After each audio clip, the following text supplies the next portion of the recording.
અને આપવા વાળાની ખોટ નથી. તમારા હાથ ચોખ્ખા હોય ને તો ખંભાળીએ ઢસડો તો ખૂટે નહીં એવો આપવા વાળો સમાજ છે. અને એના કારણે આજે આદિવાસી એરિયામાં જ્યાં વાહન પણ નથી જતા એવા એરિયામાં બાળકોને બૂટ આપે છે, પુસ્તકો મળે છે. એનો કોઈ પ્રતિષ્ઠા નથી જોતી, એનો કોઈ લાભ નથી જોતો.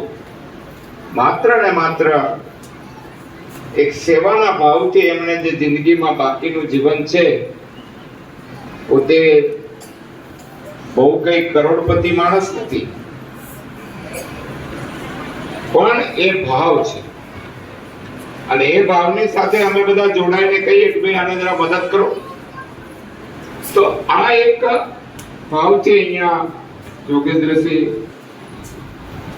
અને એવા ટ્રસ્ટી ભાઈ શ્રી દિનેશભાઈ યાદવ, આપણા સરપંચ અમિતભાઈ, આપણા ડેપ્યુટી સરપંચ રહીજીભાઈ,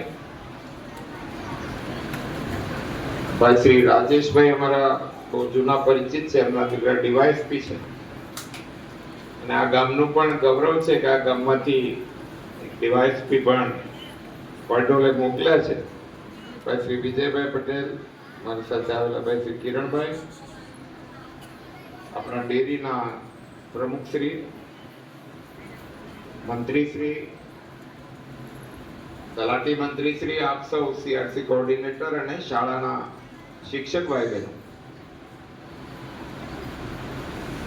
આ પ્રાથમિક શાળા એટલે બાળકને નાના છોડને ઉછેરવાનું કામ છે. નાનો પૌધા હોય અને ચારે બાજુથી વાડ કરવી પડે જેથી પેલા એને પશુઓ ખાઈ ના જાય. અને એટલા માટે તમારી ચિંતા છે ને સૌથી વધારે કરવી પડે, કારણ કે તમે નાના છોડ છો.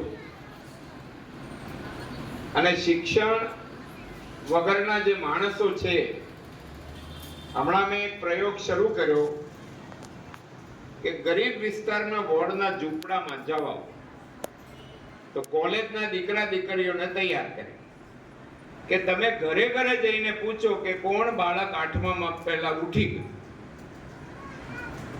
ચાલી ઝૂંપડામાં જાઓ તો એવા 50 દીકરા દીકરીઓ કોલેજમાં ભણતા હતા એ તૈયાર થાય.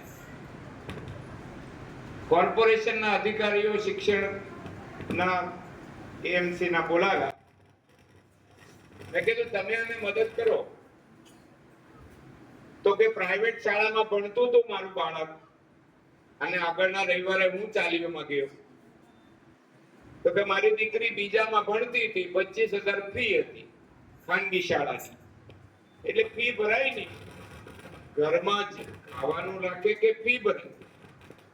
એટલે મારી છોકરી ઉઠી ગઈ, લિવિંગ સર્ટી આપ્યું નહીં, હવે 13 વર્ષની થઈ ગઈ.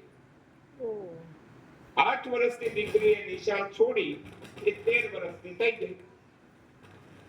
હવે 25,000 ફી નહીં ભરીએ તો લિવિંગ સર્ટી આપે